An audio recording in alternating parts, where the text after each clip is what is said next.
എനിക്ക് മനസ്സിലാക്കാൻ സാധിക്കുന്നു. എല്ലാം സ്വയം ചെയ്തു കൂട്ടിയ കർമ്മങ്ങളാണ്. തെറ്റുകൾ മാത്രം ചെയ്തു കൂട്ടിയ ഭൂതകാലം. തെറ്റുകൾ കുന്നുകൾ പോലെ ജീവിതത്തിലുടനീളം. അത് പലപ്പോഴും സ്വയം വേട്ടയാടാൻ തുടങ്ങിയിരിക്കുന്നു. അങ്ങനെ സ്വന്തം മനസാക്ഷി തന്നെ വേട്ടയാടുമ്പോൾ അതൊക്കെ പ്രേതാത്മാക്കളാണെന്ന് തോന്നുകയാണിപ്പോൾ. അത്തരം തോന്നലുകളെ അടക്കുന്നതാണ് ഇതിനുള്ള പരിഹാരവും.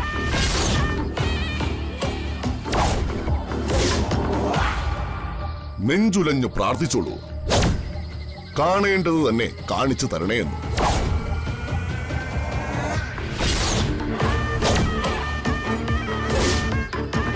പൂജാമുറി തയ്യാറാക്കൂ. ഉരുളി നിറയെ ശുദ്ധജലം വേണം. ശരി സ്വാമി. മഷിയും വെറ്റിലയും ആവശ്യത്തിന്.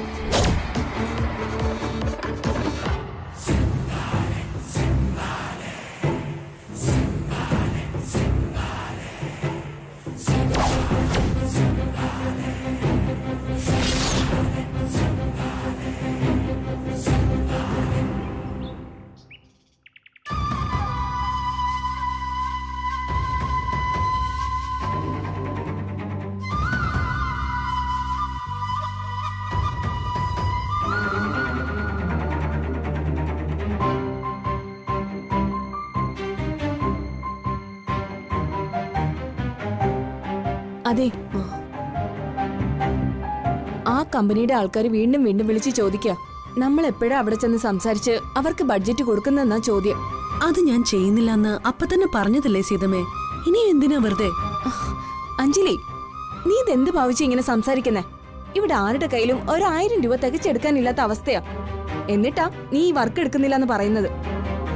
ഇങ്ങോട്ട് വിളിച്ച് കേട്ട് വന്ന മഹാലക്ഷ്മിയാ ഈ ഓഫർ. അതിനെയാണ് നീ ഇങ്ങനെ പുറങ്കാലോട് തൊഴിച്ചെറിയാൻ ശ്രമിക്കുന്നത്. ഇല്ല സീതമ്മേ, എന്ത് പറഞ്ഞാലും എനിക്ക് ഉടനെ ഇനി വർക്ക് ചെയ്യാൻ വയ്യ. സീതമ്മ വേറെ ആളെ നോക്ക് പ്ലീസ്.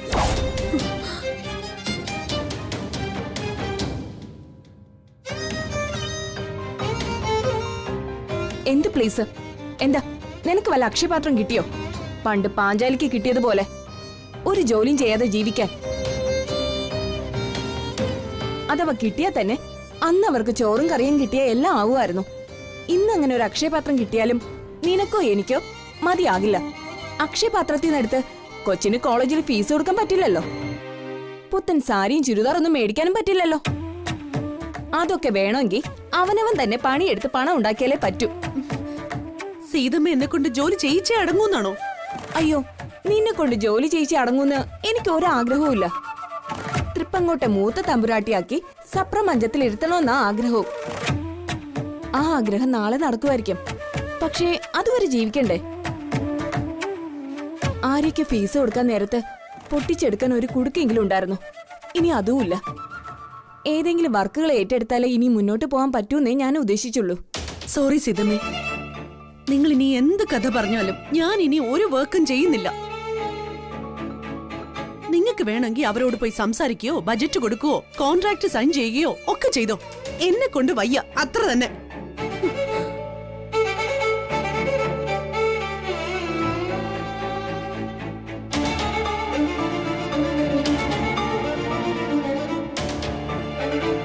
ഇനി എന്ത് ചെയ്യും സീതമ്മേ നമ്മള്?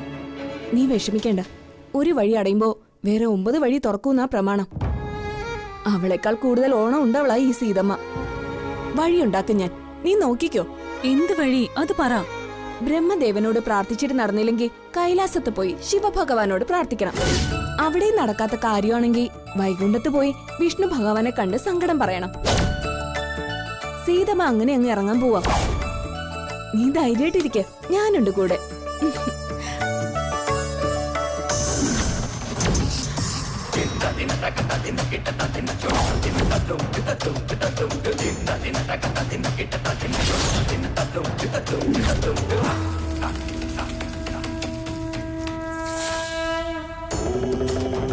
शिव शंभो स्वयंभो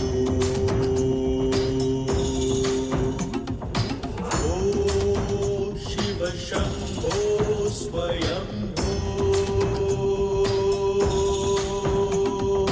त्र्यम्बकं यजामहे सुगन्धिं पुष्टिवर्धनम्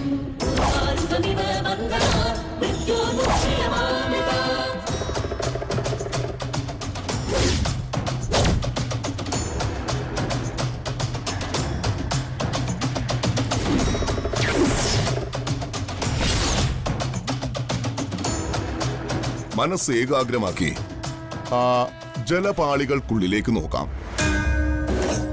താൻ ആഗ്രഹിക്കുന്ന മുഖമാണ് കാണുന്നതെങ്കിൽ പറയണം എന്നോട്.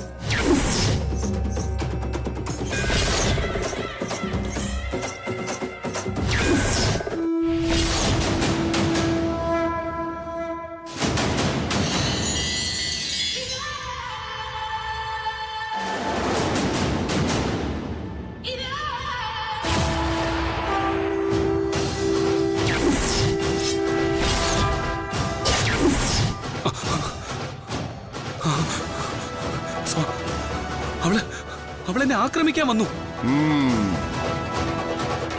അതിനർത്ഥം അവൾ മുമ്പത്തെക്കാളേറെ ശക്തി സംഭരിച്ചിരിക്കുന്നു എന്നാണ്. ഒപ്പം അവളിപ്പോൾ നിങ്ങളെ തന്നെയാണ് ലക്ഷ്യം വെച്ച് നീങ്ങുകയാണെന്നും കരുതണം. ഇനിയും കൂടുതൽ കൂടുതൽ ദോഷങ്ങളും ബുദ്ധിമുട്ടുകളും ഉണ്ടാകാനാണ് സാധ്യത. അത് ഒഴിവാക്കണം സ്വാമി. അതിൽ നിന്ന് രക്ഷ കിട്ടണം. അതിനുള്ള വഴികൾ വേണം സ്വാമി പറയാൻ. അത് ഒഴിവാക്കണമെങ്കിൽ അവളുടെ ദുരാത്മാവിനെ ആവാഹിച്ച് ഉച്ചാടനം ചെയ്ത് അവസാനിപ്പിക്കേണ്ടിയിരിക്കുന്നു. സ്വാമി, സ്വാമി അത് ചെയ്യണം. അതിനുവേണ്ടി എന്ത് ചെലവും വഹിക്കാൻ ഞാൻ തയ്യാറാണ് സ്വാമി. അതെനിക്കറിയാം. പക്ഷേ ചിലവല്ല പ്രശ്നം. പ്രശ്നം ആ സ്ത്രീയുടെ ഭൗതിക സാന്നിധ്യമാണ്. ഭൗതിക സാന്നിധ്യമോ? അവള് മരിച്ചിട്ട് 8-9 വർഷമായി സ്വാമി. പിന്നെ എങ്ങനെയാണ് ഈ ഭൗതിക സാന്നിധ്യം കിട്ടുന്നത്? ആ പറയുന്നത് അർദ്ധസത്യം മാത്രം. ഭൗതിക സാന്നിധ്യം എന്ന് പറഞ്ഞാൽ ഒരാളുടെ ജീവനോടുള്ള സാന്നിധ്യം എന്ന് മാത്രമല്ല അർത്ഥമാക്കുന്നത്. ജീവനോടെ ഇരുന്ന ഒരാളിൽ നിന്നും വേർപെട്ട് അവശേഷിക്കുന്ന എന്തെങ്കിലും ഘടകം മതി. എല്ലോ, പല്ലോ, മുടിത്തുമ്പോ, നഖത്തുണ്ടോ, എന്തും. എന്തിന്? ഒരാളുടെ ചിതാഭസ്മം പോലും ഇതിനുപയോഗിക്കാം. ഇതിലേതെങ്കിലും കൊണ്ടുവരാൻ കഴിയുമോ നിങ്ങൾക്ക്? ഇല്ല സ്വാമി, ഇതൊന്നും കൊണ്ടുവരാൻ കഴിയില്ല എനിക്ക്. ഇതൊക്കെ പണ്ടോട് പണ്ടേ മണ്ണോട് മണ്ണായി ചേർന്ന് കഴിഞ്ഞതാ. പകരം കൊണ്ടുവരാവുന്നതായി എന്തെങ്കിലും ഉണ്ടെങ്കിൽ സ്വാമി പറയൂ, ഞാൻ കൊണ്ടുവരാം. അത് നിങ്ങൾ തന്നെ തീരുമാനിച്ചാൽ മതി. പ്രേതാത്മാവായി വന്ന് നിങ്ങളെ വട്ടമിട്ട് നിൽക്കുന്ന ആ സ്ത്രീയുടെ രൂപം ഓർമ്മിപ്പിക്കുന്ന എന്തായാലും എനിക്കിവിടെ ഉപയോഗിക്കാം. എന്നാലേ ഉച്ചാരണ ക്രിയകൾക്ക് എന്തെങ്കിലും പ്രയോജനമുണ്ടാവും. നോക്കട്ടെ സ്വാമി, എന്തെങ്കിലും കൊണ്ടുവരാൻ തറവാട്ടിൽ ഉണ്ടാവും സ്വാമി. എനിക്കെന്റെ മകനെ കണ്ടുപിടിക്കാൻ സാധിച്ചിരുന്നെങ്കിൽ അവൻ മതിയായിരുന്നു എന്റെ ഭാര്യയുടെ രൂപം ഓർമ്മിപ്പിക്കാൻ. നിങ്ങൾ നിങ്ങളുടെ മകനെ കണ്ടെത്തിയിട്ടുണ്ട്. അത് സുനിശ്ചിതമായ ഒരു സത്യമാണ്. എങ്കിലും ആ കുഞ്ഞിനെ നിങ്ങൾ തിരിച്ചറിയാത്തത് ഭാര്യയുടെ ആത്മാവിന്റെ ശക്തി കൊണ്ടാണ് എന്ന് വേണം കരുതാൻ.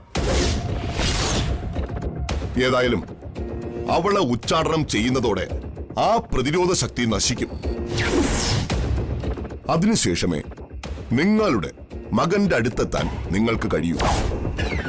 അപ്പോഴേ നിങ്ങൾ അവനെ തിരിച്ചറിയൂ. അതുകൊണ്ട് ഈ ദുരാത്മാവിനെ വേണം എത്രയും വേഗം നശിപ്പിക്കാൻ. ശരി സ്വാമി, ഞാൻ ഇപ്പൊ പോയാലും ഉടനെ തിരിച്ചു വരും. വരുന്നത് ആ സുഭദ്രയുടെ രൂപം കാഴ്ചവെക്കുന്ന എന്തെങ്കിലും വസ്തുവും കൊണ്ടായിരിക്കും. അത് ഈ മഷി പുരണ്ട ജലം കൊണ്ട് കൈ കഴുകി ഞാൻ സത്യം ചെയ്യുക.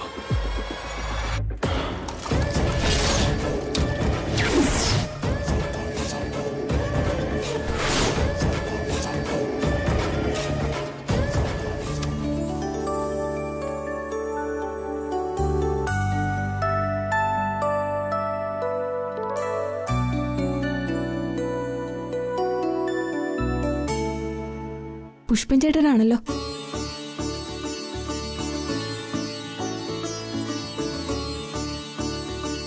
നമസ്കാരം. നമസ്കാരം. ആരാണെന്ന് മനസ്സിലായില്ല. ഞാൻ സീതമ്മ, അഞ്ജലിയുടെ. ഓ, സീതമ്മ. മനസ്സിലായി മനസ്സിലായി. നമ്മൾ തമ്മിൽ നേരിട്ട് കണ്ടിട്ടില്ലെന്നേ ഉള്ളൂ. ഇവിടത്തെ പിള്ളേർ പറഞ്ഞ് ഞാൻ കേട്ടിട്ടുണ്ട്. അല്ല, കാണുമ്പോ ഞാൻ ചോദിക്കണമെന്ന് വിചാരിച്ചതാ. സീതമ്മ എന്നാണോ പേര്, അതോ സീതയെന്നോ? പേര് സീതാലക്ഷ്മി എന്നാ. എല്ലാവരും വിളിച്ച് വിളിച്ച് സീതമ്മന്നാക്കി. പിന്നെ പ്രസവിക്കാതെ ഒരു അമ്മയാകുന്നത് നല്ലതല്ലെന്ന് ഞാനും അങ്ങ് വിചാരിച്ചു. അത്ര തന്നെ. അത് നന്നായിന്ന് ഞാൻ പറയൂ.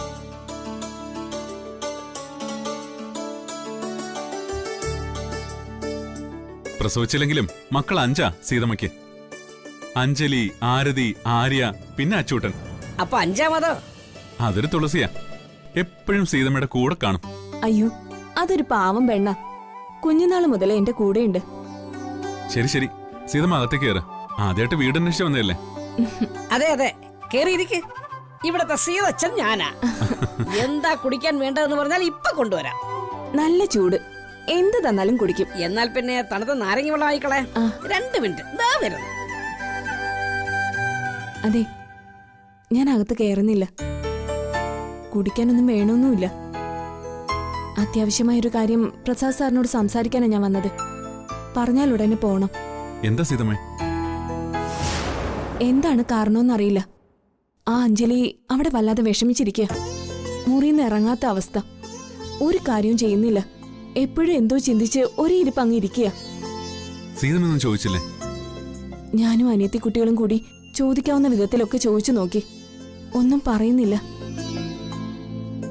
എപ്പോഴും ആ കുട്ടികളുടെ കാര്യത്തിൽ താല്പര്യം കാണിക്കുന്ന ഒരാളാ പ്രസാദ് സാറ്. അതുകൊണ്ടാണ് ഞാൻ ഇതിവിടെ വന്ന് പറയുന്നത്. അത് നന്നായി സീതമ്മേ. ശരിയായ അടുത്ത് തന്നെ വന്നിട്ടുള്ളത്.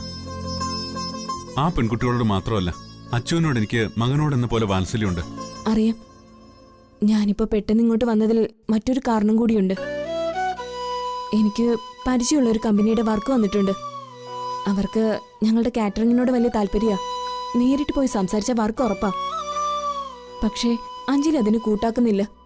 ഇനിയൊരു വർക്ക് ഏറ്റെടുക്കുന്നില്ലെന്നാ കട്ടായം പറഞ്ഞിരിക്കുന്നേ. ആണോ? പക്ഷേ എന്താ ഇങ്ങനെ ഒരു നിരാശയും വിഷമവും നിർബന്ധമൊക്കെ വരാൻ കാരണം? അഞ്ജലി പറയുന്നില്ലെങ്കിലും സീതമ്മയ്ക്ക് എന്തെങ്കിലും ഊഹിക്കാൻ സാധിക്കുന്നുണ്ടോ? ഏയ്, എത്ര ആലോചിച്ചിട്ടും കാരണം എന്താന്ന് എനിക്ക് ഊഹിക്കാൻ പറ്റുന്നില്ല. പക്ഷേ ആ കാർത്തിക പൗർണമിക്ക് രാത്രിയിൽ അമ്പലത്തിൽ പോയിട്ട് തിരിച്ചു വന്നപ്പോ മുതലാ ഇങ്ങനൊരു മാറ്റം. പ്രതീക്ഷിക്കാത്തത് എന്തെങ്കിലും അവിടെ സംഭവിച്ചിട്ടുണ്ടാവുന്ന എന്റെ ഒരു തോന്നൽ.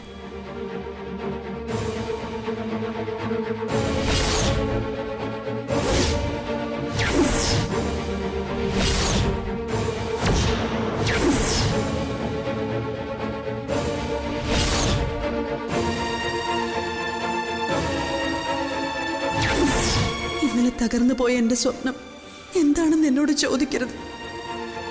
എനിക്കത് പറയാനാവില്ല. ഇപ്പൊ മുഖ്യം എല്ലാ മനപ്രയാസങ്ങളും മാറ്റിവെച്ച് അഞ്ജലി ആ വർക്ക് ഏറ്റെടുക്കല. അവിടെ വീട്ടിലെ കാര്യങ്ങളൊക്കെ കുറച്ച് ബുദ്ധിമുട്ടിലാണെന്ന് പറയാം. ഈ ഒരു വർക്ക് ഏറ്റെടുത്ത് ചെയ്താൽ അത്യാവശ്യം കുറച്ച് പൈസ കയ്യിൽ കിട്ടും. അഞ്ജലിയോട് പ്രസാദ് സാർ ഒന്ന് സംസാരിക്കണം. പ്രസാദ് സാർ പറഞ്ഞ അവള് കേൾക്കും. അത് പറയാനാ ഞാൻ ഇതുവരെ വന്നത്. ഫോണിൽ പറഞ്ഞാൽ ശരിയാവില്ലെന്ന് തോന്നി. അതും ഇങ്ങോട്ട് വരാൻ ഒരു കാരണമാണ്. തണുത്ത നാരങ്ങ വെള്ളം റെഡി. ഇതെന്താ സീതമ്മ അകത്ത് കയറുന്നില്ലേ? വരണം, ഒരു 5 മിനിറ്റ് ഇരുന്നിട്ട് പോ.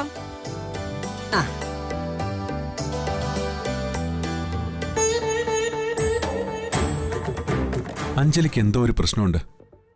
അതെന്താണെന്ന് മനസ്സിലാക്കിയാലേ പറ്റൂ.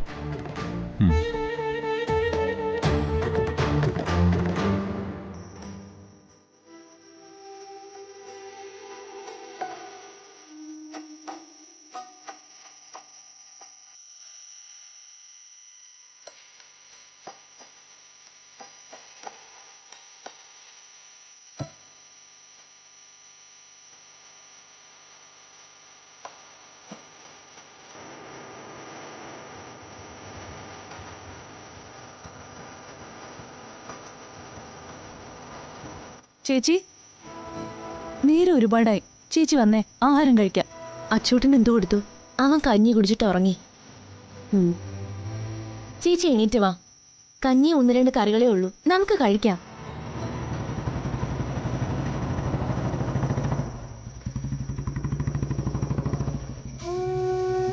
ആഹാ, പ്രസാദ് ഏട്ടൻ ഇതെന്താ ഈ സമയത്ത്? സാധാരണ ഈ സമയത്ത് പതിവുള്ളതല്ലോ. ആഹാ, എല്ലാരോടും എന്താ മുറ്റത്ത്? മഞ്ഞുള്ള ഇറങ്ങിയതാണോ? അല്ല, ഇത്തിരി ഇരുട്ട് കൊള്ളാൻ ഇറങ്ങിയതാ. എല്ലാത്തിനും ഒരു ചേഞ്ച് ഒക്കെ വേണ്ടേ? പിന്നെ വേണം വേണം വേണം. പക്ഷേ അകത്തിരുന്നാലും ഇരുട്ട് കൊള്ളാം. മറിച്ച് മഞ്ഞ് കൊള്ളണമെങ്കിൽ പുറത്ത് തന്നെ ഇറങ്ങണം. അതാണ് ഒരു വ്യത്യാസം.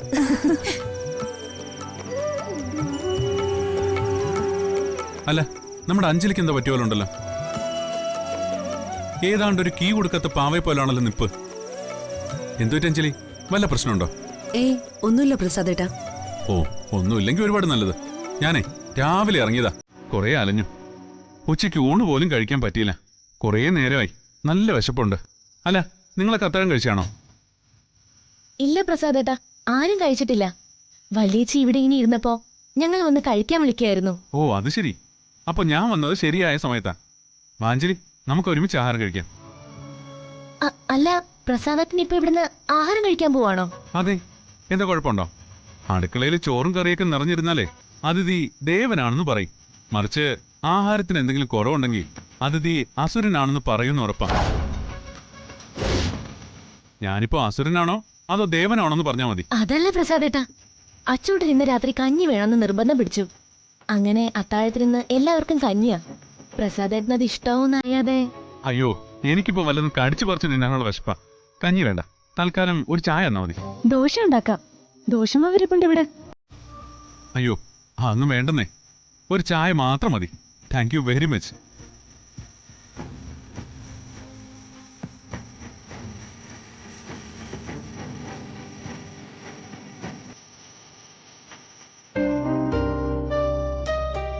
അതെ, ഞാൻ ഈ രാത്രി തന്നെ ഇങ്ങോട്ട് വന്നത് തന്നോടൊരു കാര്യം സംസാരിക്കാൻ വേണ്ടിയാ.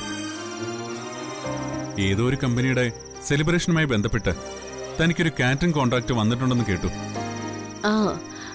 അങ്ങനെ എന്തോ സീതമ്മ പറയുന്നുണ്ടായിരുന്നു. ആ, എന്നാ അങ്ങനെ എന്തോ അല്ല, അതൊരു മൾട്ടിനാഷണൽ കമ്പനിയുടെ ബ്രാഞ്ചാ. നല്ല ഓഫറാ, നമുക്കതങ്ങ് ആഞ്ഞു പിടിച്ചാലോ? കാറ്ററിംഗ് മാത്രമായിട്ടല്ല, ഇവന്റ് മൊത്തമായിട്ട്. അമ്മ ഇവന്റ്സിന്റെ അടുത്ത പരിപാടിയായിട്ട് നമുക്കതൊന്ന് ഒപ്പിച്ചെടുത്താലോ? അതാണ് എന്റെ ചോദ്യം. സോറി, ഞാനത് ഏറ്റെടുക്കുന്നില്ല എന്ന് തീരുമാനിച്ചു. പ്രസാദേട്ടൻ എന്താന്ന് വെച്ചാ സീതമ്മയോട് സംസാരിക്കേ. ഞാൻ സീതമ്മയോട് സംസാരിച്ചതുകൊണ്ടാ ഈ അസമയത്തും ഇവിടെ തന്നെ കാണാൻ വന്നത് തന്നെ. ഇതെന്താ തനിക്ക് പറ്റിയത്? സ്വന്തം ജോലിക്ക് പോലും ഒരു താല്പര്യമില്ലെന്ന് വെച്ചാ?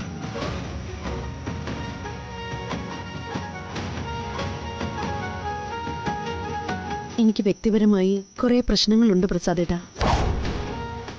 അതൊക്കെ എന്റെ മനസ്സിനെ വല്ലാതെ നൊമ്പരപ്പെടുത്തിക്കൊണ്ടിരിക്കുക. ജോലിയിൽ ഫോക്കസ് കിട്ടില്ല എനിക്ക്. നോക്ക്, അന്ന് ആ അമ്പലത്തിൽ ശയനപ്രദക്ഷിണം നടത്തിയ ദിവസവും അഞ്ജലി ഇതുപോലെ തന്നെയാ പറഞ്ഞത്. അതിനു മുമ്പ് എപ്പോഴൊക്കെ ഇതുപോലെ തന്നെ പറഞ്ഞിട്ടുണ്ടെന്ന എന്റെ ഓർമ്മ. ഇങ്ങനെ പ്രശ്നമെന്ന് പറയാതെ പ്രശ്നം എന്താണെന്ന് പറ, എന്നാലല്ലേ അതിനൊരു പരിഹാരം ഉണ്ടാക്കാൻ പറ്റൂ. സോറി, എന്റെ പ്രശ്നങ്ങള് വെറും സാധാരണ പ്രശ്നങ്ങളല്ല പ്രസാദേട്ടാ. അതുകൊണ്ട് തന്നെ പെട്ടെന്നൊരാൾക്ക് അത് പരിഹരിക്കാനും കഴിയില്ല എന്നാ എന്റെ വിശ്വാസം. ശരി, അത് ഞാൻ അംഗീകരിക്കുന്നു. മറ്റൊരാൾക്കും പരിഹരിക്കാൻ കഴിയില്ലായിരിക്കും. പക്ഷേ അഞ്ജലിക്ക് സ്വയം അത് പരിഹരിക്കാൻ ശ്രമിച്ചൂടെ? ഞാൻ ഒറ്റയ്ക്ക് മാത്രം അത് ശ്രമിച്ചാൽ എന്താ, അത് നടക്കും, അത്ര തന്നെ. നമുക്കെല്ലാം പറ്റുന്നൊരു കുഴപ്പമുണ്ട്. ഒരു പ്രശ്നമോ വെല്ലുവിളിയോ വന്നാൽ ഒന്നുകിൽ മാറി നിൽക്കും, അല്ലെങ്കിൽ കൺഫ്യൂഷനായി പോവും. അതാണ് ഡേഞ്ചർ. ഒരു ഉദാഹരണത്തിന്, നമ്മളെക്കുറിച്ചൊരു പ്രത്യേക വ്യക്തി മോശമായി സംസാരിച്ചു എന്ന് ഒരാൾ പറഞ്ഞു എന്ന് വെച്ചോ. അന്നു മുതല് നമ്മൾ അയാളെ അവോയ്ഡ് ചെയ്യാൻ തുടങ്ങും. അതാണ് തെറ്റ്. നമ്മൾ അങ്ങനെ കേട്ടാൽ നമ്മൾ ആ വ്യക്തിയോട് ആ വിഷയം നേരിട്ട് സംസാരിക്കണം. അപ്പോഴേ മനസ്സിലാവൂ നെല്ലേതാ പതിരേതാന്ന്. എന്താ, ശരിയല്ലേ? അറിയില്ല പ്രസാദേട്ടാ, ഐ എം കൺഫ്യൂസ്ഡ്. ആകെ കലങ്ങി മറിഞ്ഞ വെള്ളം പോലെയാ എനിക്കെന്റെ മനസ്സിപ്പോ. മനസ്സിലായി. ആ കലങ്ങൾ എന്താണെന്ന് ഞാൻ ചോദിക്കുന്നില്ല. പക്ഷേ ഒന്ന് ഉറപ്പു പറയാം, അല്പനേരം ശാന്തമായി അനങ്ങാതെ വെച്ചാ മതി. കലങ്ങൾ മാറി ശുദ്ധജലം തെളിയും. ബാക്കി പിന്നീട് സംസാരിക്കാം. ഞാനിപ്പോ പോവാ, നാളെ കാണാം. ചായ കുടിച്ചിട്ട്? അത് സാരമില്ല, ചായ അല്ലല്ലോ. മൊത്തം മുറുകിയിരുന്ന് താനൊന്ന് അയഞ്ഞില്ലേ, അത് മതി എനിക്ക് മനസ്സ് നിറയാൻ. അപ്പൊ ഗുഡ് നൈറ്റ്, കാണാം നമുക്ക്.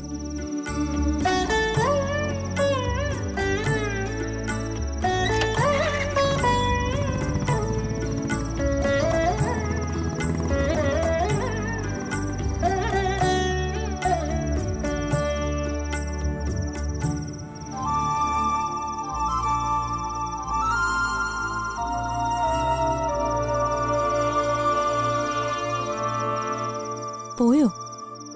പോയി. നമ്മൾ ചായ കൊടുക്കാന്ന് പറഞ്ഞിട്ട് കൊടുക്കാത്തത് ഭയങ്കര മോശമായി പോയെന്നാ എനിക്ക് തോന്നുന്നേ. പാലില്ലാതെ കട്ടൻ കൊടുത്താലേ അതിനേക്കാൾ വലിയ മോശം. അതാ ഞാൻ കൊടുക്കണ്ടെന്ന് പറഞ്ഞ. പാലില്ല, അരിയില്ല, കറി വെക്കാൻ ഒന്നുമില്ല. ഇങ്ങനൊക്കെ പോയാ നമ്മൾ ഇനി എന്ത് ചെയ്യും? ആലോചിക്കുമ്പോ തന്നെ പേടിയാവുന്നു. പഠിത്തമൊക്കെ നിർത്തിയിട്ട് എവിടെയെങ്കിലും ജോലിക്ക് പോയാലോന്നാ ഇപ്പോഴത്തെ എന്റെ വിചാരം. അതെ അതെ, നമ്മള് ചെറുപ്പമായിരുന്നപ്പോഴാ ചേച്ചി നമ്മളെ 3 പേരും കൊണ്ട് നടന്ന് വളർത്തിയത്. ആ കണക്കിന് നമ്മള് വീട്ടുകാര്യങ്ങൾ ഏറ്റെടുത്ത് നടത്തേണ്ട പ്രായം കഴിഞ്ഞു എന്ന് വേണം പറയാൻ. ഇപ്പതാ ചേച്ചിക്കും എന്തൊക്കെയോ പ്രശ്നങ്ങൾ. ഏതായാലും അച്ഛൻ നീയും പഠിത്തമൊന്നും മുടക്കണ്ട. ഇവിടെ ഇനി എന്തെങ്കിലും ചെയ്യേണ്ടത് ഞാനാ, ഈ ഞാൻ തന്നെ.